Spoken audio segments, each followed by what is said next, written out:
Welcome back. Let's continue now to our part 4 video. Last time we actually added some validation into our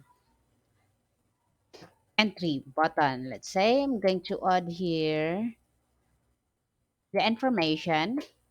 We have here the name of the activity, the start time of the schedule, and the end time of the schedule. So if I'm going to click the add entry, there should be a message that's saying successfully being added. So what if I'm going to click add entry without putting any information, there should be some validation into that. If you notice, there are some error in the code.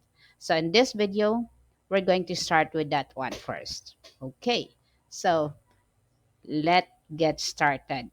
Now, how can we do that?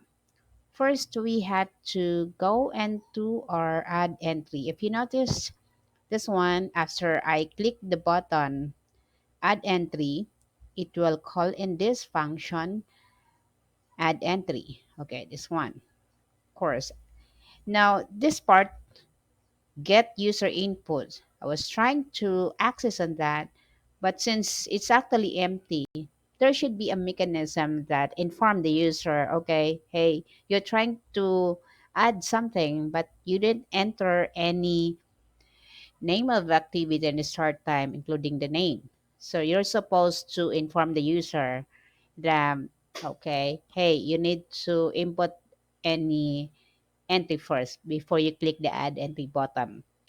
So for that, we will try to add here, let's say check.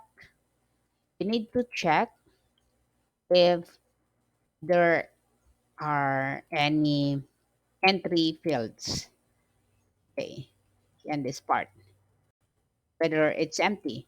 You're going to check if there are entry fields, whether it's empty or not, okay?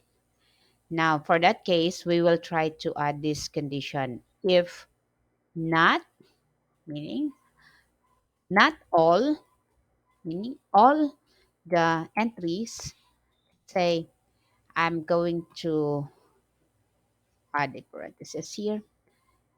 Account entry. Okay, referring to this one, account entry. Not entry for now one. So let's call in here. Hmm.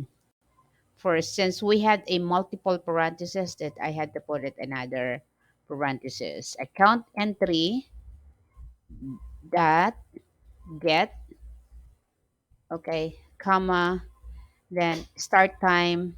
Okay, I take this one. Start time, get entry. Yeah. Okay. So there you had it. And of course, you have to add another one. Do I miss one parenthesis? Uh-huh. Let's see.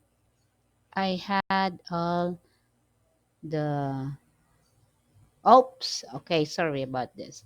I forgot to add. Now I exceeded what else? I had the account name entry, get start time entry, get end time entry, get. So that's we're going to add the colons. That is what we miss. So the next that we're going to do is inform the user, okay, hey, please fill in all the fields before you add the entry button. So therefore, we need to check that all the entry for the name of the activity, the start time entry, including the end time entries. So for this, you have to add a message box. Okay, message box. I show warning. Then I can just put a show warning. Same approach. I can add here title of the window error. Then I'll say here complete Same. Please fill in. Okay. Fill in all the fields. Okay. That is what I like in the VS Code, giving me some recommendation on what to type. And then, of course, return. Okay. I think this one is better now. So, again, we add some condition if in case all the entries are empty, like that. We have to, if not all empty, then you have, I mean, if it is empty, then you had to show this one, then return the message. Okay, so let's try to run this one. Okay, so first, activity 2 example, then this is 9 and 2 11. This one successfully added. How about if I click add entry? Okay, that's better. Then please fill in all the fields. So that's better for this one. So we're good for that. Okay, I hope you were able to follow it. Now, I'll just end for this specific video. I'll just continue for the schedule activities button so that you can have a shorter time in watching the video. That one. Okay.